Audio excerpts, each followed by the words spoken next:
하나님 말씀 보겠습니다. 마태복음 6장입니다. 9절, 10절 말씀 두 절을 보겠습니다. 제가 봉독하겠습니다. 그러므로 너희는 이렇게 기도하라. 하늘에 계신 우리 아버지여, 이름이 거룩히 여김을 받으시오며 나라가 임하시오며 뜻이 하늘에서 이루어진 것 같이 땅에서도 이루어지이다.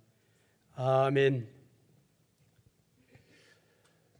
여러분, 우리가 아는 말 중에 순종이 제사보다 낫다라는 말씀을 여러분 아시지요? 순종이 제사보다 낫다. 처음 그 말을 들으면 고개가 갸우뚱하지요.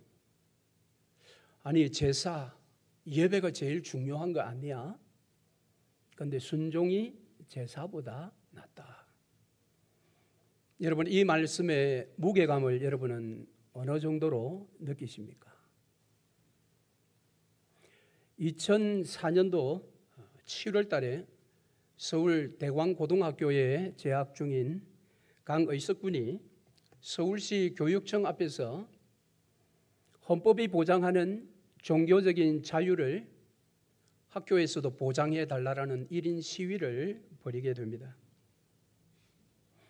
미션 스쿨인 대광고등학교에서는 아침 조회 대신에 아침 예배를 드렸고, 시험을 치를 때 그 과목 중에 찬송가가 있어서 찬송가 가사를 적도록 하는 그런 시험도 치렀다고 합니다.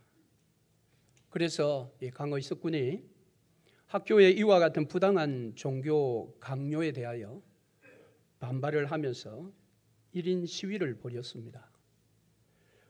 그 당시에 사회적인 약간의 이슈가 되기도 했습니다마는 대광고등학교는 그를 퇴학 처분을 내렸습니다. 그리고 이 사건이 작은 불씨가 되어서 몇 개월 뒤에 당시 이 대광고등학교의 교목으로 있었고 또 강의석 군이 그렇게 반발을 할 때에 강의석 군을 변호했던 교목이 있었습니다. 학교에 목사가 있었죠. 류상태 목사인데요. 그 목사 역시 강 군의 입장에 서서 예배의 선택권을 보장해 달라고 그렇게 함께 지지를 하다가 학교 측으로부터 직위 해제를 당합니다. 그래서 이 류 목사가 급기야 자신이 속한 총회에 목사 자격증을 반납하고 그 당시에 자기가 다음에서 운영했던 자신의 카페에 나는 무엇을 믿는가라는 제목의 글을 올렸습니다. 그 글의 핵심 내용은 세 가지인데, 역사적 예수는 하나님의 아들이 아니라 사람의 아들이다. 그리고 동정녀 탄생은 과학적인 사실이 아니라 이것은 신앙 고백일 뿐이다. 그리고 그는 마지막으로 주님의 부활은 육체의 부활이 아니라 말씀의 부활, 의미의 부활이라고 그렇게 주장하는 글을 올렸습니다. 여러분 어떻습니까? 지금 강군과 이 류 목사님의 어떤 그런 행동들은 단순한 종교의 자유나 예배의 선택권을 위한 그런 시도라기보다는 어쩌면 이 세상의 진정한 왕이시요 통치자이신 하나님의 다스림에 대한 거부인 것입니다. 세상 나라 사단의 나라는 에덴 동산 이후에 끊임없이 이처럼 하나님 나라의 도전장을 내밀고 있습니다. 이런 면에서 순종이 제사보다 낫다. 하나님의 다스림에 온전히 순종하는 것이 하나님 앞에 그저 예물 드리는 것, 예배하는 것보다 더 낫다라는 그 진리의 말씀의 무게감을 어느 정도 느낄 수 있지 않습니까? 여러분은 어떻습니까? 여러분의 삶은 하나님의 다스림 속에 온전히 거하고 있습니까? 여러분의 일상의 삶은 하나님의 다스림 안에 들어와 있습니까? 여러분의 언행 심사는 하나님의 다스림에 합한 언행 심사들입니까? 그저 믿는다라는 것은 고백으로 끝나는 것이 아닙니다. 그리스도인들의 믿는다라는 선언은 내가 믿는 대로 산다라는 선언이어야 합니다. 그것이 진정한 다스림을 받는 성도의 모습 아니겠습니까? 그래서 오늘 이 시간 저와 여러분의 삶의 모든 영역들을, 나의 언행심사의 모든 속속들이를 들여다보면서 나는 진정으로 하나님의 다스림 안에 거하고 있는가, 이것에 대한 말씀을 함께 살펴보려고 합니다. 구원자로 이 땅에 오신 예수 그리스도께서는 공생애를 시작하실 때의 첫 번째 메시지가 회개하라, 천국이 가까이 왔느니라 라는 선언이었습니다. 이것은 사복음서에 모두 다 나와 있는 말씀인데요, 특별히 오늘 우리가 읽은 이 마태복음에 속한 선언에 보면 회개하라, 천국이 가까이 왔다라고 했습니다. 천국, 즉 하늘 나라가 가까이 왔다라고 기록해 놓고 있습니다. 그런데 이 천국이라는 단어에 적어도 우리 한국 성도들에게 있어서는 많은 오해를 주는 단어입니다. 어떤 오해일까요? 그것은 죽어서 가는 내세에 들어가는 어떤 공간으로 천국을 많이 오해하게 되었습니다. 그러나 실상 복음서에서 알려주고 있고 또 예수 그리스도께서 우리에게 알려주시는 천국은 이 땅에서는 아닌 죽어서 내세에 들어가는 어떤 공간으로서의 나라가 아닙니다. 왜냐하면 마태가 기록한 동일한 기사를 기록한 마가나 누가, 그들이 기록한 마가복음, 누가복음에는 이 천국을 하나님 나라라고 그렇게 사용하고 있습니다. 이게 무슨 차이인가? 나라라는 이 바실레이아라는 헬라어 단어는 동일한데 그 나라를 꾸며주는 단어가 마태는 하늘이라는, 헤븐이라는 그 하늘을 사용했고 마가나 누가는 하나님을 사용했다라는 거죠. 하나님이라는 단어. 왜 그럼 마태는 이런 오늘 우리에게 약 2000년의 세월 뒤에 한국 그리스도인들이 가장 오해 살만한 천국이라는 단어를 사용했을까요? 그것은 그의 글을 받는 유대인들을 배려한 것입니다. 유대인들은 하나님의 이름을 함부로 입에 담지 않았습니다. 그래서 분명히 하나님의 나라인데 유대인들에게 소개하는 자신의 글 마태복음은 그 하나님과 비슷한 의미라고 할 수 있는 저 하늘, 우리의 왕이신 하나님께서 계시다고 우리가 믿고 있는 저 하늘이라는 그 헤븐이라는 단어를 사용했던 것입니다.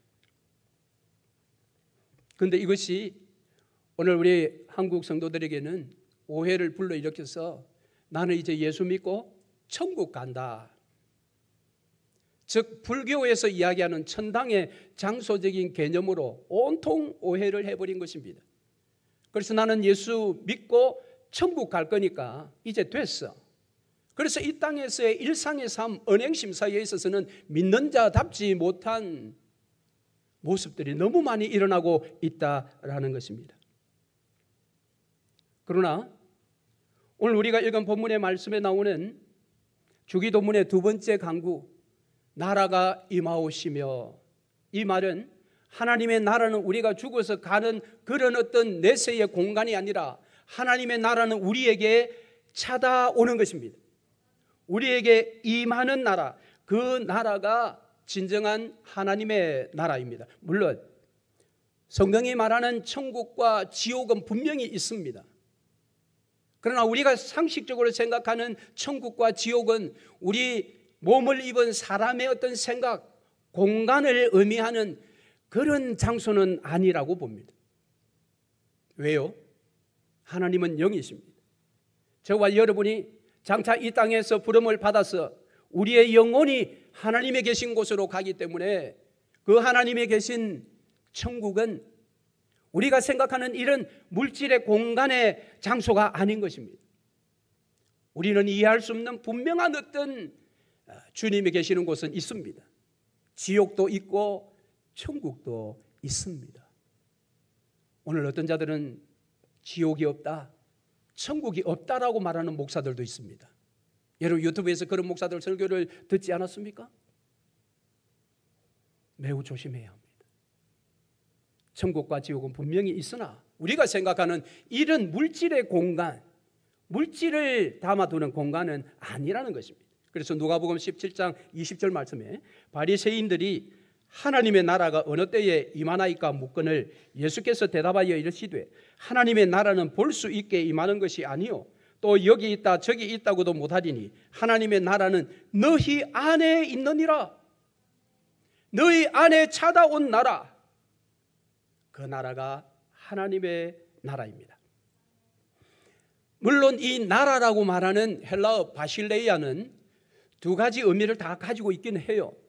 장소라는, 영역이라는 어떤 그런 장소의 개념도 있고, 그 다음에 왕권이라는, 주권, 통치권이라는 그 개념도 있습니다. 그러나 복음서 기자들이 바실레이아라는 단어를 사용할 때는 이 두 가지 의미 중에 왕권, 통치권, 주권, 다스림, 여기에 무게 중심을 실어놓고 이 바실레이아 단어를 사용했다라는 것입니다. 그래서 너희는 먼저 그의 나라와 그의 의를 구하라라고 했을 때 그의 나라는 하나님의 다스림이 이 세상 가운데, 너의 삶 가운데, 너가 섬기는 교회 가운데, 너의 속한 가정 가운데 하나님의 진정한 다스림이 임하도록 기도하라, 그렇게 예수께서 말씀하신 것입니다. 하나님의 나라는 이토록 중요한 것입니다. 그렇기 때문에 마가는 예수의 가르침의 공생의 사역을 1장부터 시작할 때에 하나님의 나라라는 단어를 사용하며 그의 공생애를 소개했습니다. 그리고 마태는 예수 그리스도의 공생애의 시작부터 끝, 시작과 끝을 하나님의 나라로 감싸고 있습니다. 누가는 예수님의 사역의 마지막 그 기간, 마지막 몇 주간의 그 기간에 하나님 나라의 사역을 감당했노라고 그렇게 그의 복음서에서 기록하고 있습니다. 그러니까 예수 그리스도의 이 땅의 공생의 3년 동안의 사역의 주제는 하나님의 나라입니다. 그래서 복음은 하나님의 나라입니다. 하나님의 나라. 그래서 예수께서 주기도문을 가르쳐 주실 때 두 번째 기도 제목으로 나라의 임하옵시며, 여기에 원문에는 앞에 정관사가 붙어 있습니다. 그 나라, 예수께서 생각하시는 나라가 어떤 나라겠습니까? 하나님의 다스림이 일어나는 나라, 하나님의 나라 아니겠습니까? 그 나라가 임하도록 기도해라, 날마다. 그런데 주기도문을 연구한 학자들은 이 두 번째 기도문이 첫 번째와 나머지 네 개의 기도문 전체 5개를 다 아우르는 핵심 기도다, 그렇게 해석을 했습니다. 저는 옳은 해석이라고 봅니다. 그렇습니다. 나라가 무너지면, 나라를 잃으면 이름도 더럽혀지고, 나라가 무너지면 그 나라를 향한 뜻이 무너지는 것입니다. 나라가 무너지면 일용할 양식에 문제가 생기고, 나라가 무너지면 다른 사람을 용서할 마음이 무너지고, 나라가 무너지면 악이나 죄가 우리에게 당당하게 공격해 오는 것을 막을 수가 없는 것입니다. 그래서 나라가 중요한 것입니다. 그래서 우리는 주님이 가르쳐 주신 두 번째 기도, 나라의 임하옵시며 라고 기도할 때는 그 기도가 나머지 5개의 기도의 제목을 다 품고 있다는 사실을 기억하고 진심을 담아서 그 기도를 올려드려야 합니다. 이 같은 하나님의 나라, 이 하나님의 나라가 최초에 등장하는 곳은 어디입니까? 그것은 바로 에덴 동산입니다. 특별히 나라라는 바실레이아라는 이 통치의 개념으로 볼 때 에덴 동산에도 하나님의 다스림이 있는 곳이었습니다. 즉 그곳이 하나님의 나라였습니다. 그 증거가 무엇입니까? 선악과 규례입니다. 모든 것은 다 너 임의로 먹되 이것만은 안 된다라는, 그것은 하나님의 다스림이었습니다. 그런데 그 다스림은 사단의 악한 괴계와 공격으로 한순간 무너져 버렸습니다. 그 공격을 받았던 아담은 하나님의 형상을 잃어버리고 그 나라로부터 쫓겨났습니다. 쫓겨난 아담의 후손들이 하나님의 일반적인 은총 가운데 땅에 충만해졌습니다.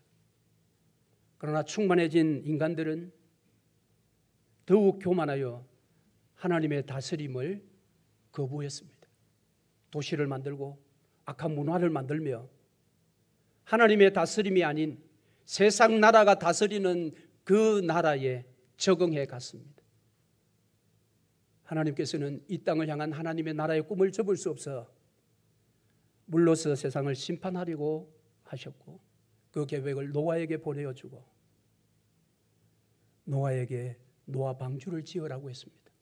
그리고 노아의 가족 8명만 남겨놓고 모든 인생들을 다 물로 심판하시고 그 8명을 통해 하나님이 꿈꾸시는 나라를 시작하셨습니다. 얼마나 감사합니까? 얼마나 큰 은혜입니까? 그런데 노아의 후손들은 동일하게 그 기회를 바벨탑을 쌓음으로 다 날려버렸습니다. 하나님은 그들을 언어를 혼잡케 하시고 온 세상에 흩어버리셨습니다. 그럼에도 불구하고 하나님은 하나님 나라에 대한 꿈을 접을 수 없어서 아브라함을 선택하셨고, 그 아브라함의 후손들을 애굽에 보내어 430년 동안 나라를 이룰 만한 민족으로 키워 모세를 불러서 모세를 통하여 홍해를 건너 약속의 땅 가나안 땅에 새 나라, 하나님의 나라, 하나님의 왕이신 나라, 하나님이 온전히 다스리시는 나라를 세우다라고 그렇게 명했지만 가나안 땅에 들어가서 얼마 있지 않아 그들은 사사시대에 돌입합니다. 사사시대가 무엇입니까? 하나님의 왕되심을 거부하는 것입니다. 그래서 하나님께서 심판하시고 또 사사를 세워 하나님의 왕되심을 그들에게 보여주었으나 끊임없이 그들은 그 왕되심을 거절하고 심지어 인간의 왕의 다스림을 받고 싶다고 왕을 세워달라고 요청하기 시작합니다.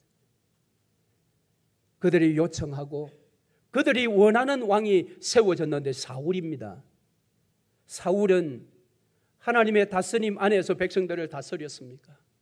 오늘 제가 말씀드렸던 순종이 제사보다 낫다고 했던 그 말은 바로 이 사울에게 주신 말씀이에요. 그가 하나님의 허락 가운데 인간으로서의 왕이 되었으나 이스라엘의 진정한 왕은 하나님이심을 그는 잊어버렸습니다. 그래서 그 스스로 제사를 드리려고 했던 그에게 순종이 제사보다 낫다. 그 이후에 이스라엘 남북 분열을 다 포함해서 약 350년 동안의 역사 속에 몇몇 남유다의 선한 왕 외에 모든 왕들은 하나님의 왕되심, 그의 다스림을 다 거부한 자들이었습니다. 그 표현을 성경은 여호와 보시기에 악을 행했다고 했습니다. 여호와 보시기에 악의 핵심이 뭐냐? 하나님의 다스림에 귀 기울이지 않고 자기가 원하는 대로 자기의 뜻대로 그렇게 산 왕의 모습을 한마디로 그렇게 표현하고 있는 것입니다. 결국 하나님은 그들을 가나안 땅에서 토해내도록 하셨습니다. 바벨론의 포로로 끌려가게 만들어 그곳에서 70년 재교육을 시키십니다. 70년의 재교육을 통해 그들이 다시 약속의 땅에 돌아와 하나님의 나라를 세우기를 원하셨습니다. 그래서 그 포로로 끌려갔던 다니엘에게 하나님께서 장차 세울 하나님의 나라에 대한 비전, 예언을 다니엘에게 주었고 다니엘은 그것을 기록하여 백성들에게 읽혔던 것입니다. 드디어 하나님의 역사 가운데 약속의 땅에 그들이 돌아왔으나 그들은 곧 또 하나님의 다스림을 거부했습니다. 하나님은 결국 성전의 문을 닫으시고 침묵하셨습니다.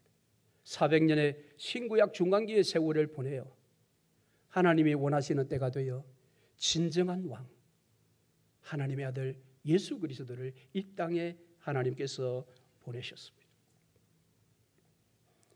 이 땅에 오신 예수 그리스도께서 공적인 사역을 시작하는 그 첫 출발의 메시지가 회개하라, 천국이 가까이 왔느니라. 그러면서 그분은 이 땅에 당신의 진정한 나라를 세우셨습니다. 예수님의 사역에 대해서 세례 요한이 갸우뚱하면서 제자들을 보내어서 오실 그이가 당신이오니까 물었습니다. 예수께서 그들에게 말하기를 너희가 듣고 보는 것을 요한에게 가서 알려주라고 했습니다. 맹인이 보고 못 걷는 자가 걸으며 나병 환자가 깨끗하게 되고 듣지 못하는 자가 듣게 되고 심지어 죽은 자가 살아나며 가난한 자에게 복음이 전파되는 이 역사를 요한에게 들려주라고 했습니다. 여러분, 이 장면은 약 800년 전에 이사야가 장차 메시아를 통하여 이 땅에 세워질 하나님의 나라에 대한 예언의 말씀이에요. 이 예언의 말씀이 예수 그리스도의 오심과 그분의 사역을 통해 지금 왕성하게 일어나고 있다는 것을 예수께서 말씀하고 계신 것입니다. 예수의 오심으로 말미암아 하나님의 나라가 이 땅에 시작이 되었습니다. 그런데 예수님은 왜 우리 보고 그 나라가 임하도록 기도하라고 하십니까? 이미 나라가 왔는데, 이미 예수께서 병든 자를 고치고 아니 죽은 자까지도 살리시는 하나님의 나라가 시작되었는데 왜 그 나라가 임하도록 기도하라고 말씀하셨나요? 2000년 뒤에 오늘 우리는 왜 주기도문을 따라 그 나라가 오늘 또 오도록 그렇게 기도해야만 하는 것입니까? 여기에는 전제가 있습니다. 무슨 전제입니까? 이 땅에 하나님의 나라가 왔으나 여전히 하나님 나라에 반하는 나라가 있다라는 겁니다. 하나님 나라에 반하는 나라의 모습은 무엇입니까? 여전히 맹인이 있고, 여전히 안전뱅이가 있고, 여전히 귀먹은 자가 있고, 여전히 죽음의 공포들이 있고, 여전히 사람들 사이에 악한 사단이 괴계를 꾸미는 그런 일들이 우리 눈에 보인다라는 것입니다. 그래서 우리는 기도해야 하는 것입니다. 이것에 대하여 학자들은 하나님의 나라가 이미 왔으나 아직 오지 않았다라는 표현을 사용합니다. 즉 이미와 아직이라는 긴장 관계 속에서 우리가 살아가고 있다는 겁니다. 아직이라는 것은 언제 완성될 것인가? 이 땅에 만왕의 왕이시요 만주의 주로서 심판주의 이름으로 이 땅에 오시는 재림의 날 하나님의 나라가 완성될 것입니다. 그 나라에서는 더 이상 맹인이 없을 것이요, 못 걷는 자가 없을 것이요, 듣지 못하는 자가 없을 것이요, 죽는 자가 없는 영원한 생명이 있는 그 나라가 그때의 시작이 될 것입니다. 그러나 지금은 이미와 아직이라는 이 긴장 관계 속에 있습니다. 그러면 이미와 아직은 무엇에 초점을 두었기 때문에 이미 왔다 그러고 아직 오지 않았다고 그럴까요? 이미라는 것은 예수 그리스도 진정한 하나님 나라의 왕이신 예수가 인간의 몸을 입고 이 땅에 오셨다라는 여기에 초점을 둘 때는 이미 하나님의 나라가 임했다라는 겁니다.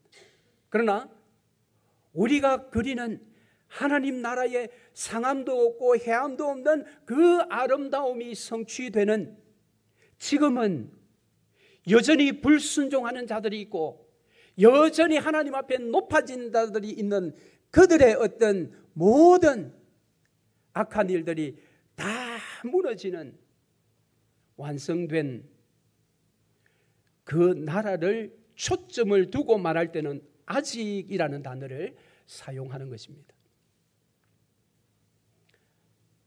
그래도 여러분 좀 이해가 얼른 안 되시죠? 아니 왜 예수님께서 단번에 한 번에 그냥 하나님 나라를 완성시키시지, 물론 여기 지금 이미라고 해서 완성되지 않았다 그런 개념은 아니에요. 여러분 그걸 오해하지 마세요. 왜 그런고 하면, 왜 긴장이, 이미와 아직이라는 긴장이 있는가 하면, 하나님의 나라는 자발적인 순종의 나라이기 때문에 그렇습니다. 우리가 생각할 때는 수많은 세월 동안 이스라엘 백성들에게 당신의 나라를 소개했고 당신의 다스림에 그런 대리자를 보내었으나 그들을 다 죽였던 이 험악한 세월을 다 보내고 이제 때가 돼요. 그 아들이 오셨는데, 그러면 그 아들이 전격적으로 이 세상 나라를 완전히 주저앉히고 하나님의 나라가 든든히 그냥 100% 완성의 나라로 세워주시면 되는데, 하나님의 나라는 그런 나라가 아니라는 겁니다. 무엇입니까? 예수께서 왕권을 가지고 하늘과 땅의 권세를 가지시고 하나님 나의 왕으로 이 땅에 오셨을 때 그분이 세상 나라를 점령하는 점령군처럼 세상 나라의 모든 백성들을 짓밟으며 그의 힘과 권세로 그들의 무릎을 꿇리며 모두가 다 항복하도록 만드는 그런 나라가 하나님의 나라가 아니라는 것입니다. 세상의 제국들은 다 그랬습니다. 아수르가 북이스라엘을 공격해 들어왔을 때에 모두를 죽였습니다. 바벨론이 남유다를 공격해 들어왔을 때 남녀노소 모두를 죽였습니다. 다 무릎 꿇렸습니다. 그것이 세상 나라 제국의 방법입니다. 하나님의 나라는 그렇지 않습니다. 하나님의 나라는 그 하나님의 나라의 가치와 그 하나님의 나라의 영광을 보는 자들이 자발적으로 만왕의 왕이시요 만주의 주가 되신 예수 그리스도 앞에 무릎을 꿇는 것입니다. 이것이 여러분 세상은 물론이요 저와 여러분의 개인적인 삶에도 얼마나 큰 은혜가 되는지 몰라요. 만일 예수께서 2000년 전에 이 땅에 만왕으로 오셨을 때에 세상 나라에 속한 저와 여러분을 당신의 그 하늘의 힘과 권세로서 점령군처럼 윽박지르고 우리의 무릎을 힘으로 꿇렸다면 살아남을 자가 여러분 있겠습니까? 만왕의 왕이신 하나님의 그 공의를 가지고 오늘 저와 여러분을 심판하시면 우리의 무릎을 강제적으로 꿇리신다면 오늘 살아 예배할 자가 누가 있겠습니까? 오늘 저와 여러분이 이렇게 멀쩡한 모습으로 정말 하나님 나라의 진실한 백성처럼 그런 모습을 가지고 예배하는 여러분, 하나님의 기다리심의 은혜인 줄로 믿으시기를 바랍니다. 그렇습니다. 하나님의 나라는 이런 나라입니다. 이 나라가 얼마나 놀랍습니까? 그런데 문제는 이런 하나님의 나라의 은혜를 모르는 세상 나라의 공격에 있습니다. 세상 나라의 유혹은 에덴 동산에서부터 일어난 그 유혹은 지금까지 끈질기게 하나님의 나라를 공격합니다. 여러분, 세상 나라의 유혹이 보통 유혹이 아닙니다. 예수님께서 공생의 사역을 시작하실 때에 광야에서 사단에게 시험을 받으셨죠. 세 번째 시험 받은 내용이 무엇입니까? 이 악한 사단이 예수를 높은 산에 데리고 가서 천하 만국과 영광을 쫙 보여주며 너 나에게 경배해라. 그러면 이 천하의 만국과 영광을 너에게 주겠다라고 했습니다. 여러분, 천하 만국과 그 영광, 세상 나라의 그 영광이 얼마나 강력했으면 하나님의 아들 예수에게 치명타를 입히려고 사용했던 전략이라는 겁니다. 여러분, 여기에 아담이 넘어간 거예요. 그렇다면 오늘 저와 여러분은 이런 말로 더 할 필요가 있겠어요? 여러분이 아직 제대로 하나님 아니 그 세상 나라의 영광을 제대로 맛을 못 봐서 여러분 지금 여기 앉아 계신 거예요. 그 천하만국과 그 영광을 여러분 제대로 보았다면 아무도 여기 안 앉아 있지. 세상 중심에 가 있죠. 그 영광 못 본 것이 여러분 은혜인 줄로 믿으시기를 바랍니다. 사단은 오늘도 세상 만국과 그 영광으로 하나님 나라에 속한 저와 여러분을 공격하고 도발할 것입니다.